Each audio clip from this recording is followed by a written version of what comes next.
Hi everyone, I welcome you all to our channel. तो आज हम 8 अक्टूबर 2020 के news article of the Indian Express discuss करेंगे। And before starting the session please do like, share and subscribe to our channel and press the bell icon. ठीक है, तो like करें, शेयर करें एंड सब्सक्राइब करें एंड बेल आइकन को press करें। ठीक है, तो ये सब आपको करना है and let's get started without wasting much time.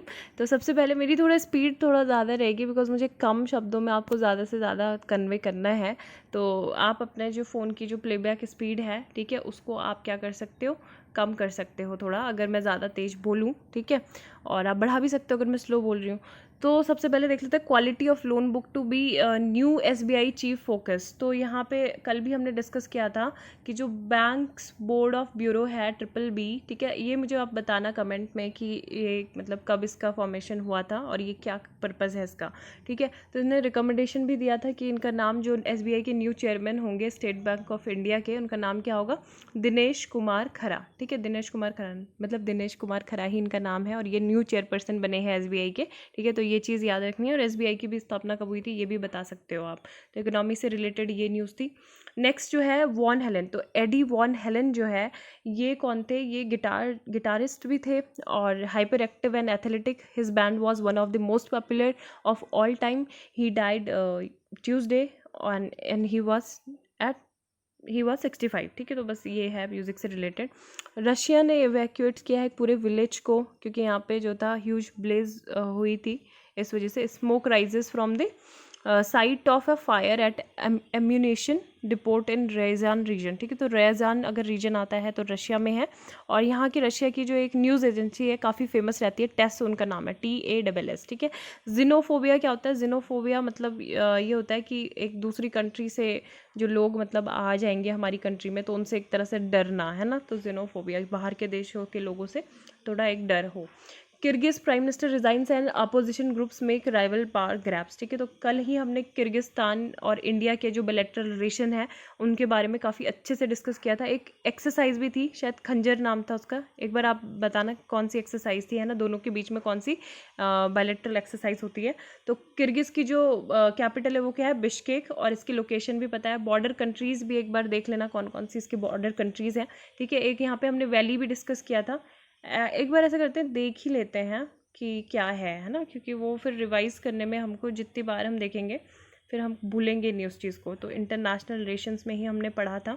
ठीक है, इंटरनेशनल रिलेशंस में ये रहा इसका मैप। तो ये किर्गिस्तान है, बिश्केक कैपिटल है, कजाकिस्तान इसके नॉर्थ में है, उज्बेकिस्तान इसके वेस्टर्न में है, चाइना इसके ईस्टर्न पार्ट में है और यहाँ पे तजाकिस्तान है। ठीक है, तो सेंट्रल एशिया में कंट्री है, कैपिटल। ये मैं वैली की बात कर रही थी, कौन सी वैली, फरगना वैली। ठीक है, तो फरगना वैली जो है ये शेयर करता है उज्बेकिस्तान और तजाकिस्तान के साथ और यहाँ पे काफ़ी सारे टेररिस्ट ग्रुप्स रहते हैं।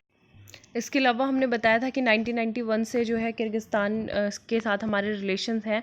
1992 में इंडिया ऐसी पहली कंट्री था जिसने डिप्लोमेटिक रिलेशन स्टार्ट किए थे। ठीक है, तो खंजर ये एक्सरसाइज, ठीक है, 2011 में ये स्टार्ट हुई थी। खंजर series of exercises was started, joint exercise है। ठीक है, तो ये आपको याद रखना है। एंड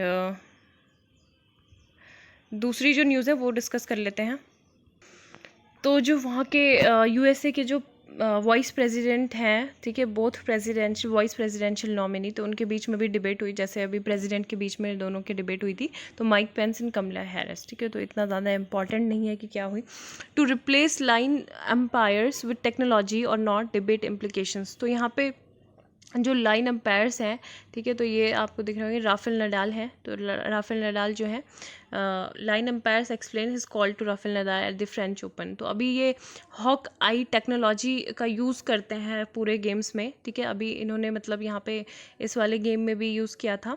और नोवाक जोकोविच हैज़ गॉन फर्दर। इन्होंने ये बोला कि जो लाइन एम्पायर्स हैं उनको रिमूव करना चाहिए और इसको रिप्लेस करना चाहिए जो भी टेक्नोलॉजी अवेलेबल है।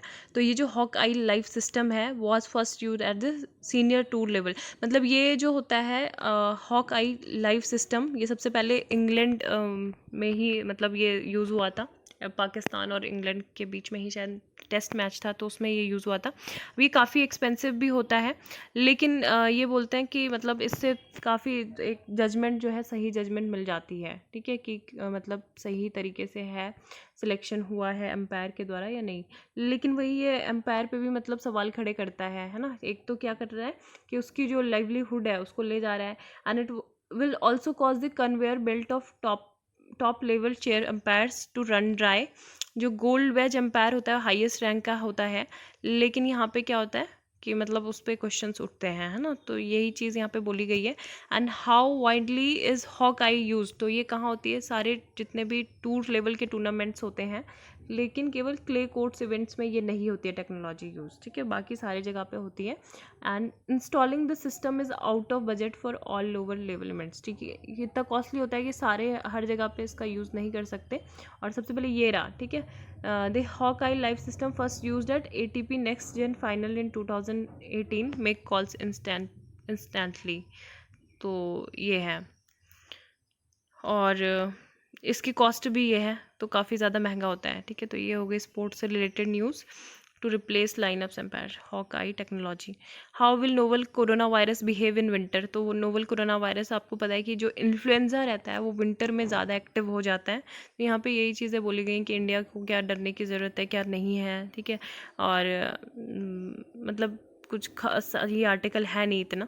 Nobel for scissors to edit genes, तो ये इंपॉर्टेंट आर्टिकल है रिलेटेड टू केमिस्ट्री। अभी जो नोबल प्राइज़ की जो सीरीज़ चल रही है ना, नोबल प्राइज़ दिए जा रहे हैं, तो उसमें अभी केमिस्ट्री के क्षेत्र में भी मिल गया है। अब जैसे केमिस्ट्री के क्षेत्र में मिलता है, लेकिन यहाँ पे आप सोचोगे ये तो रिलेटेड मतलब जो बायोलॉजिस्ट हैं, 2 बायोलॉजिस्ट, ठीक है, तो ये उनको मिला है, तो ये तो बायोलॉजी का होना चाहिए था ना, अगर वैसे देखा जाए। तो एक तरह से अभी जितने साल हैं, पुराने सालों से जो चलता आ रहा है, वो बायोकेमिस्ट्री में क्या मिल रहे हैं, ये नोबेल प्राइज़ मिल रहे हैं, ठीक है। तो Emmanuelle Charpentier and Jennifer Doudna for discovering CRISPR Cas9 genetic scissor which can be use to change DNA of living things, है ना। तो ये बहुत इंपॉर्टेंट ये है। अब आपने जो जीन एडिटिंग सुना होगा, तो जीन एडिटिंग के ज़रिए मतलब क्या होता है, आप किसी भी डिजीज़ का परमानेंट आप क्या करा सकते हो, उसका इलाज पॉसिबल होता है, ठीक है। परमानेंट इलाज मतलब आपका कोई भी आपको जेनेटिक डिजीज़ है, उसका भी आप क्या कर सकते हो, परमानेंट आप इलाज कर सकते हो। और लेकिन अभी तक ये जो है, ये केवल 1% से कम जो डिज़ीज़ है उसमें ही ये पॉसिबल हो पाया है, क्योंकि ये काफ़ी ज़्यादा चैलेंजिंग एरिया है ना। तो यहाँ पे आपने एक बीमारी भी सुनी होगी, SCID, अगर जिसने लाइफ साइंस को पूरे डीपली स्टडी किया है, तो SCID क्या था, severe combined immune deficiency syndrome. तो 1990 में इसका इलाज किया था इसी के थ्रू, जीन एडिटिंग के थ्रू, ठीक है। अब इसमें मतलब होता क्या है, जीनोम एडिटिंग जो टेक्नोलॉजी होती है, इसमें जो आपका डैमेज जीन होगा ना, तो डैमेज जीन की आपकी रिपेयरिंग की जाएगी, ठीक है, रिपेयरिंग की जाएगी। और उसमें जो जिंक फिंगर न्यूक्लियाइज होता है ZFN, ठीक है, और जो ट्रांसक्रिप्शन एक्टिवेटर लाइव इफेक्टर न्यूक्लियाइज होता है, इनका ये जो एंजाइम्स होते हैं इनका यूज़ किया जाता है, ठीक है। लेकिन जो ये पहले किया जाता था, ये बहुत ज़्यादा ही क्या होते थे, एक्सपेंसिव होते थे, मतलब कॉस्टली होते थे और टाइम टेकिंग भी होते थे। फिर 2012 में जो था तो 2012 में ये क्रिस्पर आया, ठीक है। क्रिस्पर क्या है, short for the rather elegantly named clustered regularly interspace short palindromic repeats technology, ठीक है, for gene editing has been triggering tremendous excitement ever since it was developed in the year 2012। और इसमें यही चीज़ें बोली गई कि मतलब ये जो इसके जो क्वालिटी ऑफ लाइफ है ना, उसके लिए इम्प्रूव करने के लिए काफ़ी अच्छा होगा, and danger of its miss use, ये भी सब चीज़ें बताई गई थी। तो काफ़ी सारे साइंटिस्ट वगैरह और लेबोरेटरीज़ इसमें काम करना शुरू किया गया। और इसमें जो है, जो विशेष प्रोटीन होता है, जो एंजाइम होता है, उसी को क्या बोलते हैं, Cas9, ठीक है, Cas9 इस जो प्रोटीन का नाम ये होता है, ये देख रहे होंगे आप।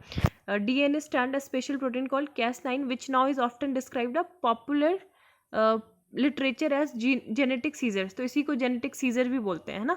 It is use to break and remove the problematic sequence, है ना। जो आपका DNA स्टैंड होता है, वो क्या होता है, वो जैसे अगर ब्रोक हो जाता है तो उसकी नेचुरल टेंडेंसी क्या होती है कि वो ऑटोमेटिकली रिपेयर हो जाता है। लेकिन इस ऑटोमेटिकली रिपेयर होने वाली प्रोसेस में क्या होता है कि वो जो आपका जो प्रॉब्लमेटिक सीक्वेंस है वो दोबारा से उसकी रिग्रोथ हो सकती है ना। तो उसी को यहाँ पे क्या कर सकते हैं, उसको इस सीक्वेंस को यहाँ से हटाने के लिए और एक जो फ्रेश सेगमेंट है जीन का वो यहाँ पे ऐड किया जाता है। ठीक है, आई होप आपको अच्छे तरीके से समझ आ रहा होगा, क्योंकि मैं बहुत ईजीएस्ट लैंग्वेज में आपको समझा रही हूँ, इससे सरल भाषा इसकी हो नहीं सकती। ठीक है, कि Cas9 क्रिस्पर एसोसिएटेड प्रोटीन 9 न्यूक्लियाइज। ठीक है, तो इसको ये बोलते हैं। और इसमें जो इसका जो नाम है ना, बैक्टीरियम का नाम जिसमें ये स्टडी करी थी, इसका नाम ये है स्ट्रेप्टोकोकस पाइजिन्स। ठीक है, तो ये स्टडी ये कर रहे थे और दोनों ही बायोलॉजिस्ट ने ये मिलके फिर ये काम किया। And a lot of disease and disorder including some form of cancer, है ना। तो ये सब भी क्या हो सकते हैं, इसके द्वारा ठीक हो सकते हैं। All this can be fixed with this technology, और काफ़ी ज़्यादा ये हेल्पफुल हो सकती है in genome technology. 52-year-old Emmanuelle, ये फ्रांस से हैं, 56-year अमेरिकन जेनिफर डोडुना। तो ये possibly the only time in the history of Nobel prize that 2 women have been declared the sole winners. ठीक है, तो ये काफ़ी ज़्यादा इम्पॉर्टेंट ये है, और नोबेल प्राइज़ इनको मिला है केमिस्ट्री का। और क्या इंपॉर्टेंट इस आर्टिकल में है वो क्रक्स देख लेते हैं। इनको इसी चीज़ों के लिए मतलब पहले भी सेवरल प्रेस्टिजियस अवार्ड दिए गए थे, जैसे ब्रेक थ्रू प्राइज़ मिला था लाइफ साइंसेज में 2015 में, है ना। और दूसरा क्या है, Wolf prize in medicine in earlier this year, है ना। Wolf prize, breakthrough prize, and there has been some, मतलब यही चीज़ें बोली गई जो मैंने आपको ऑलरेडी बता दी कि केमिस्ट्री में बोला जाता है कि ये नोबेल मतलब बायोलॉजिस्ट को क्यों दिया जा रहा है, जबकि ये तो केमिस्ट्री से रिलेटेड है। तो यही बोला जा रहा है कि chemistry, but the role of chemistry in life sciences at the molecular level, biology is essentially chemistry, है ना। तो एक तरह से मिक्सचर ही होता है। और अकॉर्डिंग टू केमिस्ट्री, जो केमिस्ट्री प्राइज़ दिए थे तो उस टाइम पे भी ये पब्लिश किया गया था कि 189 साइंटिस्ट जो हैं विद द केमिस्ट्री नोबेल सो फार 59 जो थे उन्होंने बायोकेमिस्ट्री के फील्ड में ही काम किया गया था, है ना। तो ये सारी चीज़ें। What made matters worse was gene editing was probably done without any regulatory permission। तो यही सब चीज़ें बोली गई हैं कि जो क्रिस्पर टेक्नोलॉजी है वो काफ़ी प्रिसाइज है और बहुत ही अच्छी है, लेकिन वो 100% एक्यूरेट भी नहीं है। लेकिन क्या है कि it is possible some other genes could also get altered, है ना। कुछ और जीन्स अगर गलती से मतलब मिस्टेकनली अल्टर्ड हो जाते हैं तो फिर प्रॉब्लम हो जाएगी। मतलब देखो, सभी क्या चाहते हैं कि अगर जैसे आपकी शादी हुई, फिर आपके जो बच्चे हैं, तो एक तो नेचुरल प्रोसेस से बेबी होते हैं, लेकिन इफ़ यू वांट कि आपके बेबी की जो आइज़ हैं वो बहुत बड़ी होनी चाहिए, है ना। आपके जो बेबी के जो हेयर्स हैं वो काफ़ी डेंस होने चाहिए और सॉफ्ट होने चाहिए या हार्ड होने चाहिए। तो अगर जिस तरीके से आप चाहते हो तो उस तरीके से आप ये जीन एडिटिंग के थ्रू वो चीज़ कर सकते हो और वैसा बेबी आप पा सकते हो, है ना। तो यही एक तरह से इसका ये चीज़ है। तो यहाँ पे यही बोला जा रहा है कि इसके कुछ साइड इफ़ेक्ट्स भी हैं, कि यही कि गलती से कुछ और भी हो सकता है। एंड डेवलपमेंट, इसके लिए मतलब कुछ इंटरनेशनल रूल्स और गाइडलाइंस बनाने की ज़रूरत है कि इसको ठीक तरह से यूज़ करें, किस टेक्नोलॉजी को, है ना, इसको मिसयूज़ ना करें जो भी है। तो ये बहुत ज़्यादा इम्पॉर्टेंट ये था। Okay,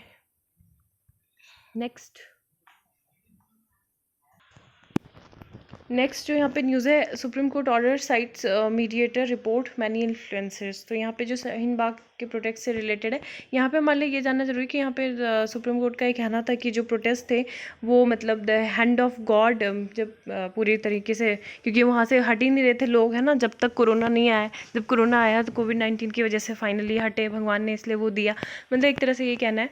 and the constitution is pointed out that guarantees the right to protest. हमें कॉन्स्टिट्यूशन जो है ये राइट देता है कि हमको राइट टू प्रोटेस्ट और एक्सप्रेस, हमारा जो डिसेंट है वो एक्सप्रेस करने का हमको राइट है, but with an obligation toward certain duties, है ना। ऐसा ही नहीं है कि आपने क्या किया, आप बोल रहे हो कि भैया मुझे राइट टू क्या है, फ्री स्पीच और एक्सप्रेशन है, और यहाँ पे आप अपना मतलब क्या कर रहे हो, स्पीच दे रहे हो माइक में, लेकिन उससे बगल में आपके क्या हो रहा है, किसी की बहुत ज़्यादा ही उसको प्रॉब्लम हो रही है ना। तो आप दूसरे की जो फंडामेंटल राइट्स हैं उनका हनन करते हुए अपने फंडामेंटल राइट्स को प्रिजर्व कर रहे हो, ये सही नहीं है ना। तो कुछ सर्टेन ड्यूटीज़ भी आपको उसमें होनी, जो रिस्ट्रिक्शन होते हैं, रीजनेबल रिस्ट्रिक्शंस, तो वो भी इसमें होता है। Article 19 confers upon citizens to treasures right to freedom of speech and expression under article 19(1)(a), 19(1)(b), ठीक है, 19(1)(b) में ये दिया गया है। और these right in cohesion enable every citizen to assemble peacefully मतलब आपको गैदर हो सकते हो, प्रोटेस्ट कर सकते हो, एक्शन भी कर सकते हो, इनएक्शन भी कर सकते हो of the state, the same must be respected. ठीक है, तो ये सारी चीज़ें अगर आप करते हो, ये आपको राइट है आर्टिकल 19(1)(b) के अंतर्गत कि आप ये कर सकते हो। 19(1)(a) के अंतर्गत क्या है, right to assemble peacefully without arms. ठीक है, बिना किसी बंदूक वगैरह के, बिना किसी वेपन्स के आप पीसफुली आप असेंबल हो सकते हो, एक साथ हो सकते हो। और इसमें क्या है 19(1)(b) में कि सारे जो सिटीजन्स हैं वो पीसफुली असेंबल हो सकते हैं और अपना जो डिसेंट है वो शो कर सकते हैं ना। This same must be respect. तो मतलब स्टेट को भी ये करना चाहिए कि वो जो डेमोक्रेसी है उसको स्ट्रेंथन करने के लिए उनको इस तरह की जो चीज़ें हैं उनको इनकरेज करना चाहिए। तो यही यहाँ पे बोला गया है। Ahead of festive season PM to launch campaign to counter COVID complacency. तो ये इंपॉर्टेंट नहीं है, ये आर्टिकल बहुत इंपॉर्टेंट है, making AI work for India. ठीक है, तो ये रेस 2020 जो सबमिट अभी हुई थी, तो ये पूरी तरह से जो फोकस था एआई पे ही था, रेस समिट का। ठीक है, रेस की जो फुल फॉर्म है वो क्या है, responsible AI for social empowerment has brought issues around artificial intelligence. तो अभी ये भी एक फैक्ट है कि जो अगर हम बात करें आने वाले टाइम पे, ठीक है, तो जो डिजिटल इकोनॉमी है which is estimated to contribute around 15.7 trillion to the global economy by 2030। ठीक है, एआई लेड जो डिजिटल इकोनॉमी होगी वो इतने ट्रिलियन डॉलर की होगी। एंड इंडिया का जो एम है वो क्या है, एआई फॉर ऑल स्ट्रैटेजी है ना। तो इसमें भी हम जो एआई ट्रेंड वर्कफोर्स हैं उनको हम काफ़ी सारे, मतलब हम जो अपना स्टार्टअप है, इकोसिस्टम जो इमर्ज हो रहे हैं हमारे, तो वहाँ से हम ट्रेंड वर्कफोर्स को ला सकते हैं जो एआई में एक्सपर्टाइज है जिनका। तो ये सारी हमारे पास यूनिक अपॉर्चुनिटीज़ हैं। ठीक है, major contributors to AI driven solution that can revolutionize. मतलब इसका जो कहाँ कहाँ यूज़ हो सकता है एआई का, हेल्थ केयर पे यूज़ हो सकता है और एग्रीकल्चर पे, ठीक है, मैन्युफैक्चरिंग यूनिट्स पे, एजुकेशन में यूज़ हो सकता है, स्किलिंग में यूज़ हो सकता है। ठीक है, तो एआई क्या है, कंप्यूटर साइंस की एक ब्रांच है और कॉर्नर्ड विद डेवलपिंग मशीन है ना, जिसमें हम मतलब क्या कर सकते हैं, जिसमें ह्यूमन रिक्वायरमेंट थोड़ा कम होती है, लेकिन एआई पे हम क्या कर सकते हैं, जैसे ह्यूमन की जो इंटेलिजेंस है उसी के कम, मतलब उसी के ही अकॉर्डिंग हम अपना भी मशीन के थ्रू वो चीज़ हम अचीव कर सकते हैं with the explosion of available data.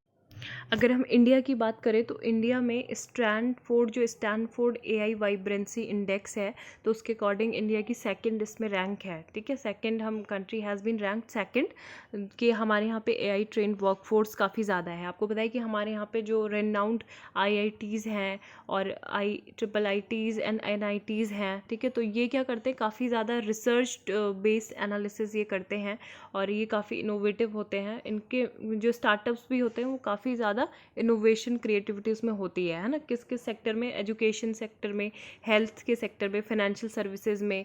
तो ये सारे जो हमारी सोसाइटल प्रॉब्लम है, ठीक है, वहाँ पे जो भी प्रॉब्लम्स होती हैं उनको सॉल्व करने में इनका काफ़ी महत्वपूर्ण भूमिका होती है। और ये भी बोला गया है कि it can also aid and the early detection, कि कोई भी जो डिजीज़ होती है उसका डिटेक्शन जल्दी हो जाए तो भी हम एज अ प्रिवेंशन तो ले सकते हैं एटलीस्ट, है ना। अब जैसे जो बेंगलोर बेस्ड स्टार्टअप है, तो इन्होंने एक non invasive AI enabled technology develop की है to screen for early signs of breast cancer. ठीक है, तो ब्रेस्ट कैंसर के मतलब अगर अर्ली साइंस अगर पहले ही मिल जाएंगे कि होने वाला है, तो पहले ही हम प्रिवेंटिव जो मेजर हैं वो ले सकते हैं ना। अगर तमिलनाडु की बात करें तो यहाँ पे भी मशीन लर्निंग एल्गोरिदम्स जो है डिटेक्ट, जो डायबिटिक रेटिनोपैथी है उसको डिटेक्ट करने के लिए एक AI based learning algorithm develop किया गया है कि जो भी आई डॉक्टर की शॉर्टेज है फिर यहाँ से वो पूरी हो सकती है। कोविड-19 के रिस्पांस के लिए एआई इनेबल्ड चैटबॉट यूज़ किया गया था by my government for ensuring communications, और आईसीएमआर ने भी जो है एक डिप्लॉय किया है वाटसन असिस्टेंट, ठीक है, on its portal to respond the specific queries of frontline staff and data entry operation for various testing and diagnostic facilities. AI based solution की अगर हम बात करें और कहाँ कहाँ इसका यूज़ होता है, अभी हमने पढ़े थे इसके यूज़। इसके अलावा जो है वाटर मैनेजमेंट में यूज़ होता है, ठीक है, क्रॉप इंश्योरेंस में यूज़ होता है, पेस्ट कंट्रोल में इसका यूज़ होता है। ठीक है, तो इसके जो एरिया है यूज़ के, आप ये देख सकते हो कहाँ कहाँ इसका उपयोग होता है। Technology like image recognition, drones, automated intelligent monitoring, irrigation system, है ना, तो ये फार्मर्स को हेल्प कर सकते हैं कि जो पेस्ट है उसमें क्या, मतलब किस तरीके से क्या अटैक किया गया है और जो वीड्स हैं उसको कैसे हटाना है क्रॉप से, है ना, तो इस तरीके से वो फार्मर्स को भी हेल्प कर सकते हैं। और जैसे लैंग्वेज सपोर्ट इसमें दिया हुआ है, स्ट्रॉन्ग वर्नाकुलर, अलग अलग भाषाओं में इसमें जो सपोर्ट सिस्टम है ना, ये भी इसमें है।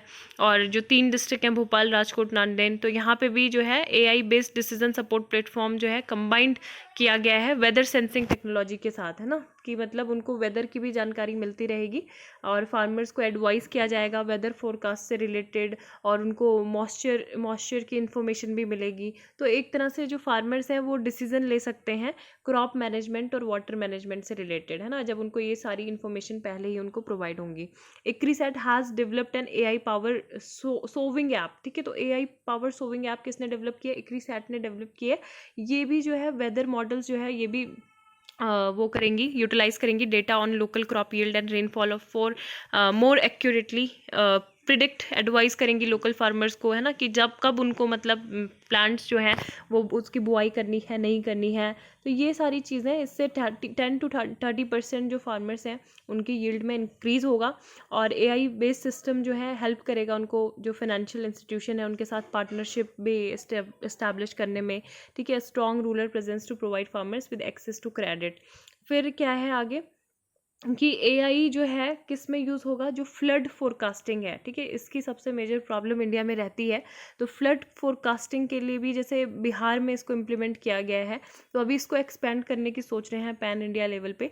200 million people across 2,50,000 square kilometre में यहाँ पे क्या मिल जाएगा लोगों को? अलर्ट्स मिल जाएंगे, उनको वार्निंग मिल जाएगी 48 आवर्स पहले ही, ठीक है, कि क्या मतलब कहाँ पे फ्लड आने वाले हैं। तो वो क्या कर सकते हैं फ्लड को रोकने के लिए, मतलब उससे पहले जो इंपॉर्टेंट जो चीज़ें हैं वो कर सकते हैं। तो 9 लैंग्वेजेस में ये लोकलाइज्ड ये किया गया है स्पेसिफिक एरियाज़ और विलेजेस के लिए, with adequate use of infographics भी हैं, यहाँ पे मैप्स भी दिए हुए हैं। अगर हम CBSE की बात करें, ठीक है, यहाँ पे हम एजुकेशन सेगमेंट का देख रहे हैं ना कि एजुकेशन में AI का कैसे यूज़ होता है। ये टॉपिक बहुत इंपॉर्टेंट है, इसलिए आपको इसमें डिटेल में ही थोड़ा सा जाना पड़ेगा, क्योंकि तभी आप अपने आंसर राइटिंग भी लिख सकते हैं और तभी यहाँ पे हमें प्रीलिम्स का जो मैटर है ये भी हमें मिल रहा है। कि अब जैसे जो रिस्पॉन्सिबल AI फॉर यूथ है, अगर यही पूछ लिया जाए ये किसका इनिशिएटिव है, तो ये मेटी का, ministry of electronics and information technology, ठीक है। CBSE भी जो था, इनका जो स्कूल करिकुलम था वो भी यहाँ पे आया था, ठीक है। Student passing out have the basic knowledge, at least उनके पास एक data science, machine learning, artificial intelligence का बेसिक नॉलेज होना चाहिए। तो ये CBSE ने इंटीग्रेट किया था AI इन द स्कूल, है ना। तो 11,000 स्टूडेंट जो थे गवर्नमेंट स्कूल से, उन्होंने बेसिक कोर्स किया था AI में। एंड इसके जो है काफ़ी रिपल इफेक्ट्स भी पड़ेंगे इकोनॉमिक ग्रोथ में एंड प्रॉस्पेरिटी, हमारी काफ़ी अच्छी ग्रोथ और प्रॉस्पेरिटी भी होगी। एनालिस्ट का ये प्रेडिक्शन है कि AI can help add up to $957 billion to the Indian economy, ठीक है। 2035 तक हम इतने बिलियन डॉलर जो है इंडियन इकोनॉमी में हम कर सकते हैं AI के यूज़ से। तो ये यही सब चीज़ें, India AI for all, a trusted nation to which the world can outsource AI related work. तो मेन यहाँ पे ये बात की जा रही है कि इंडिया में जो है हम मतलब क्या करेंगे, यहाँ पे ही आउटसोर्स मतलब कर सकते हैं, जो हमारा खुद का जो अपना काम होगा वो बाहर के कंट्रीज़ को हम बेच सकते हैं, ठीक है। तो हमें काफ़ी सारे, जैसे अभी जो हमारी जो स्ट्रेंथ है वो डेटा है, तो हमको इसके लिए गवर्नमेंट को क्या करना पड़ेगा, एक स्ट्रॉन्ग लीगल फ्रेमवर्क तैयार करना पड़ेगा जो इंडियंस का डेटा है उसको गवर्न करने के लिए। And legislation stems from a desire to become a highly secure and ethical AI power, ठीक है। तो अगर हमें ये बनना है data rich, data driven society as data through AI, तो हमको यहाँ पे लिमिटलेस अपॉर्चुनिटीज़ तभी आएंगे और हमारी मतलब सोसाइटीज़ को इम्प्रूव होना पड़ेगा, empower individual and increase the ease of doing business, है ना। तो ये सब चीज़ें इससे हो सकती हैं। और जो रेस समिट थी काफ़ी इंपॉर्टेंट थी, इसने एक रोड मैप तैयार किया फॉर रिस्पॉन्सिबल AI, है ना, फॉर रिस्पॉन्सिबल AI। ये एक एक्शन प्लान होगा जो कि क्या होगा, with the participation of more than 72,000 people from 145 countries. और ये एक ग्लोबल प्लेटफॉर्म बन गया, ट्रू ग्लोबल प्लेटफॉर्म, जिसने आइडियाज़ एक्सचेंज किए, थॉट्स एक्सचेंज किए, है ना, एक रोबस्ट AI रोड मैप को तैयार करने में। जो यहाँ पे जो ये आर्टिकल है, call social media to account, तो ये जो आर्टिकल लिखा गया है वृंदा शुक्ला के द्वारा लिखा गया है। And the writer is an IPS officer serving as DCP crime against women and children in Noida, Uttar Pradesh, ठीक है। तो call social media to account, अभी आपने एक टर्म इमर्ज होके आया है, मतलब काफ़ी टाइम से ही है, रिवेंज पॉर्न, ठीक है। तो रिवेंज पॉर्न होता क्या है और उसका क्या क्या इंडिया में लीगल फ्रेमवर्क है, अगर वो सब हम देखेंगे। तो digital space is serving as the scene of sex crime, we need to frame a response. तो यहाँ पे इन्होंने कॉन्टेक्स्ट जो दिया है वो दिया, अभी क्या हुआ था कि एक किसी की शादी होने वाली थी और उससे पहले वो मतलब जो पर्सन थी, शी वॉज इन रिलेशनशिप 5 साल पहले, ठीक है। तो उस टाइम पे उनके बीच में कुछ जो इंटीमेट पिक्चर्स वगैरह हैं वो शेयर हुई थी, लेकिन उस टाइम पे मतलब मैरिज का प्रॉमिस देके ये सब चीज़ें शेयर हुई थी। लेकिन बाद में जो था सोशल मीडिया पे उनकी जो पिक्चर्स थी और इंस्टाग्राम पे तो काफ़ी सारे जो ऑब्ससीन पिक्चर थी वो पोस्ट कर दी गई थी एक्स बॉयफ्रेंड के द्वारा, ठीक है। तो ये सारी चीज़ें थी। फिर दोनों जो कपल थे वो पुलिस में गए और यही सब चीज़ें बताई गई हैं कि जैसे 30 रुपए की एक 5 फ़ोटो मिल रही थी और 7 फ़ोटो जो थी 200 रुपए की मिल रही थी, है ना। तो ये सब चीज़ें होती हैं।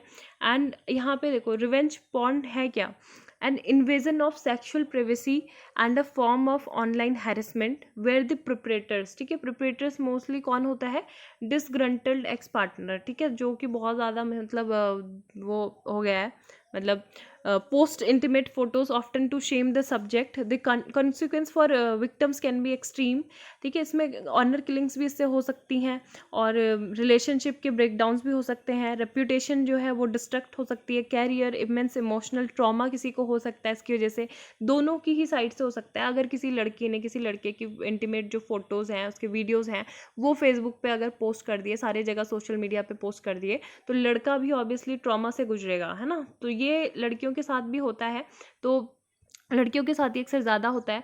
2 high profile suicide last year involving Korean pop star Go Hara and a student at the University of London. तो इनके साथ भी ये चीज़ हुआ था, ये रिवेंज पॉर्न की शिकार ये हुई थी। एंड यहाँ पे ये चीज़ बोला गया कि all social media companies operate law enforcement agency, ठीक है। तो ये जो पुलिस अथॉरिटीज़ के लिए मतलब ये रिक्वेस्ट करती हैं फिर इनके थ्रू कि IP एड्रेस जो है, जो रेंट अकाउंट्स होते हैं उनका रिमूवल किया जाए और जो ऑब्ससीन कंटेंट है उसको हटाया जाए, है ना। लेकिन ये एक तरह से फॉर्मेलिटी है, ये जो इन्वेस्टिगेटिव एजेंसी है उनकी मतलब उनको थोड़ा एक्नॉलेज करते हैं, अनएड्रेस्ड ही रह जाती हैं चीज़ें, तो यही चीज़ है। और अगर हम प्रेजेंट की बात करें तो जो यहाँ पे जो रिवेंज पॉर्न के जो केस होते हैं वो बुक्ड होते हैं किसके अंदर, IT एक्ट, ठीक है, इंफॉर्मेशन टेक्नोलॉजी एक्ट। इसके लिए कोई अलग से फ्रेमवर्क नहीं है अभी, साइबर जो आपका कोई थ्रेट पहुंचा रहा है उसके लिए अलग से नहीं है, केवल IT एक्ट जो है और relevant section of the Indian penal code, ठीक है, जैसे 509 है, 499, 292 है एंड 354C है, ठीक है। तो ये सारी चीज़ें हैं और यहाँ पे यही सब चीज़ें बोली गई हैं इस आर्टिकल में कि जो सेवरल कंट्रीज़ हैं have begin negotiating tough laws, है ना, ऑन दिस इशू, क्योंकि लोगों को बहुत ज़्यादा इससे दिक्कत हो रही है और ये केसेस जो है लगातार बढ़ते ही जा रहे हैं। और एक तरह से टाइम बाउंड रिमूवल बोला है कि मतलब इतने टाइम में आप क्या करो, सोशल मीडिया से जो कंटेंट है उसको इलीगल डिक्लेयर करो, फाइन लगाओ, high as 50 million euros on tech companies, है ना, इम्प्रिजनमेंट दो जो भी उनके एग्जीक्यूटिव हैं, एक्सट्रीम केसेस में non compliance of request made by law enforcement authorities. तो यही सारी चीज़ें बोली गई हैं यहाँ पे।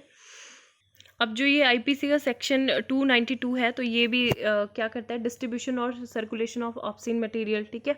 और जो भी मतलब 354C है वो ये है कि अगर कोई महिला है, अगर वो आपके साथ इंगेज्ड है और आप उस टाइम पे जो भी मोमेंट है उसको आपने बिना किसी उसके कंसेंट के कहीं क्या कर दिया, मतलब पब्लिसाइज कर दिया, है ना, तो 354C लगेगा। एंड 499 जब लगेगा, act done by a person intending to harm or having a reason to believe the same would harm an individual reputation or character.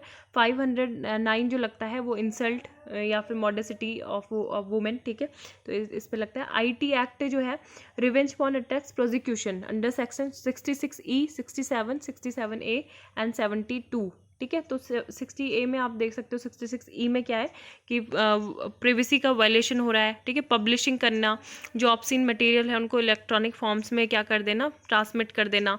और 67 में क्या है कि transmitting material containing sexually explicit act electronic form में। 67A में है electronic material में जो सेक्सुअली एक्सप्लिसिट एक्ट है उसी को मतलब क्या करना, पब्लिश करना, breach of confidentiality and privacy, ठीक है, तो 72 में ही है। अब नेशनल कमीशन वुमेन ने भी मतलब एक यहाँ पे न्यूज़ में थी बॉडी, तो उसके बारे में भी डिस्कस कर लेते हैं। It was set up as statutory body in January 1992 under the National Commission for Women Act 1990। Its mission to strive towards enabling women, ठीक है। तो कब ये स्टैट्यूटरी बॉडी थी, सेटअप की गई थी 1992 में, जो डब्ल्यू एक्ट था 1990 का, उसके द्वारा। अब इसका यही फंक्शंस होता है कि जो हर स्फेयर में, हर लाइफ के हर फेज़ में वुमेन का इक्वल पार्टिसिपेशन हो, इक्वलिटी हो, और उनके जो राइट्स हैं, है ना, एंटाइटलमेंट्स हैं, उनको सब इक्वली मिले। Legislative measure, it functions are review करना कॉन्स्टिट्यूशनल लीगल सेफगार्ड्स को वुमेन के लिए, एंड फैसिलिटेट करना जो उनके जो ग्रीवेंसेस, जो रेड्रेसल है ना, वो करना। गवर्नमेंट को एडवाइस करना जो भी वुमेन्स को अफेक्ट कर रही हैं पॉलिसी, उनसे रिलेटेड जो पॉलिसी मैटर्स हैं उसमें, एंड रेमेडियल लेजिस्लेटिव मेजर भी सजेस्ट कर सकते हैं। ठीक है, तो ये हो गया NCW के बारे में। ओके, नेक्स्ट जो न्यूज़ है वो देख लेते हैं। ये ग्लोबल क्राइसिस लोकल रिस्पांस, तो ये इतना कुछ खास आर्टिकल था नहीं कोविड-19 से रिलेटेड, आप चाहें तो आप पढ़ सकते हैं। बैक टू स्कूल में यही है कि पोस्ट कोविड क्लासरूम अभी होंगे, है ना, री इमेजिन लोकल एडमिनिस्ट्रेशन कम्युनिटीज। तो यहाँ पे सभी को मतलब सोचना होगा, क्योंकि काफ़ी मुश्किल होगा अभी वाला जो फेज़ होगा दोबारा से स्कूल स्टार्ट होने का। और यहाँ पे मतलब मेन ये चीज़ बोली गई है कि जो हम लर्निंग आउटकम्स हैं तो वो तो हम खो ही चुके हैं इतना 6 मंथ में। मतलब जो बच्चों में एक जो डिजिटल डिवाइड की वजह से कुछ बच्चों को जो एजुकेशन नहीं मिल पा रहा है, तो वो तो बिल्कुल उनको क्या है, बिल्कुल भी एक्सक्लूड कर दिया गया उनको स्कूल सिस्टम से, एजुकेशन सिस्टम से। लेकिन साथ में जो फंक्शनल स्कूल थे तो वहाँ पे एक तरह से सेफ्टी नेट भी नहीं है। Safety net in the sense कि मतलब जैसे पहले ये सेफ्टी नेट था कि बच्चे एटलीस्ट स्कूल जाते थे तो घर पे उनकी जल्दी मैरिज की बात नहीं होती थी। अब चाइल्ड मैरिज इससे बहुत ज़्यादा बढ़ेगी लड़कियों की। लड़कों को जो है घर में ही ज़्यादा काम करने के लिए बोला जाएगा, है ना, डेली वेज लेबर बढ़ेगा इससे। तो ये सारे जो सेफ्टी नेट थे ये भी अब उनसे छिन गए हैं। और जो एक मिड डे मील भी मिलता था जो 120 मिलियन चिल्ड्रन को मतलब मिलता था, है ना, तो एक तरह से जो मॉल न्यूट्रिशन होता था उससे भी बचाता था, एक डिफेंस था उनके लिए, तो वो भी छिन गया है। तो यही चीज़ बोली गई है कि it is important that state government, local administration and communities have the freedom, है ना, उनको फ्रीडम होनी चाहिए कि किस तरीके से उन्होंने बच्चों के लिए बेस्ट कर सकते हैं। And cities were corona virus infections, तो अभी तो मतलब काफ़ी ज़्यादा है ही, है ना, और बस वही फॉलो करना होगा कि अभी जो स्कूल है वहाँ पे थोड़ा शांति दिखेगी, क्योंकि कम बच्चे होंगे, छोटे बच्चों को अभी अलाउड नहीं किया गया है। और जो social distancing, hand washing, hygiene, ये सब का ध्यान रखना होगा, बस यही है इसमें इम्पॉर्टेंट। NSA, तो यहाँ पे डिस्कस किया गया अफ़गान रिकन्सिलिएशन के थ्रू। हमें पता है कि अब्दुल्ला जो चेयरमैन है high council for national reconciliation Afghanistan के, तो वो हमारे जो NSA हैं, national security adviser Ajit Doval से वेंसडे को मिले। और यहाँ पे इन्होंने यही बोला कि जो कंट्री है वो फेवर में है independent, democratic, sovereign and peaceful Afghanistan की, है ना, जहाँ से कोई भी टेररिस्ट ऑपरेट ना कर पाए। Seems China wants to march in with censorship, तो यहाँ पे यही चीज़ बोली गई है। अभी जैसे अब हमने कल ही पढ़ा था ना कि नेशनल डे मनाएगा, डबल 10th डे, है ना, तो यहाँ पे चाइना का ये कहना है कि जो सो कॉल्ड ये fourth coming national day of Taiwan मना रहे हैं, तो दूसरी कंट्रीज़ को ये जान लेना चाहिए कि केवल वर्ल्ड में केवल एक ही चाइना है ना, there is only one China in the world, and the government of the People's Republic of China is the sole legitimate government representing whole of China. तो आप अलग से ताइवान को अगर कंसीडर करोगे कंट्री या फिर ऐसे, तो फिर उसको मतलब उसके जो है सही रिलेशन चाइना के साथ नहीं बनेंगे। ठीक है, तो यही बोला है कि चाइना की जो वन चाइना पॉलिसी है उस पर आप स्टिक रहो, उस पर उसको आ गया मतलब छेड़खानी उससे ना करो, है ना, तो चाइना का ये कहना है। नेक्स्ट जो है India Japan close to cyber security deal, call for robust digital ecosystem. तो यहाँ पे ये जो बात हुई है, एग्रीमेंट हुआ है, तो ये किस किस के बीच में हुआ है, इंडिया और जापान के बीच में। तो यहाँ पे कैपेसिटी बिल्डिंग, रिसर्च डेवलपमेंट, है ना, और जो क्रिटिकल इंफॉर्मेशन इंफ्रास्ट्रक्चर है, 5G, IoT, internet of things, artificial intelligence, तो इन सारी चीज़ों पे बातचीत हुई है। और न्यूली अपॉइंटेड PM कौन है वहाँ के, योही हाइड सुगा, ठीक है, योही हिडे सुगा, आप पढ़ सकते हो कुछ भी, newly appointed PM of Japan. Then यहाँ पे जो है IPOI एक पता होना चाहिए, इंडिया पैसिफिक ओशियन इनिशिएटिव, ठीक है, तो ये भी बोला गया कि जॉइंटली जो है पार्टिसिपेट करेंगे इंडो पैसिफिक विजन्स में, कि इसमें क्या है कि दोनों ही कंट्रीज़ की जो सॉवरेनिटी है, टेरिटोरियल इंटीग्रिटी है, तो उस पर एग्रीड होना है। तो IPOI जो है ये लॉन्च किया गया था प्राइम मिनिस्टर नरेंद्र मोदी द्वारा बैंकॉक में last year, and when the East India summit was held in early November. ठीक है, तो जापान जो है विटनेस करेगा, यही सब चीज़ें यही इंपॉर्टेंट है बस। ठीक है, digital ecosystem, cyber security deal अभी किसके साथ हुई है, जापान के साथ हुई है।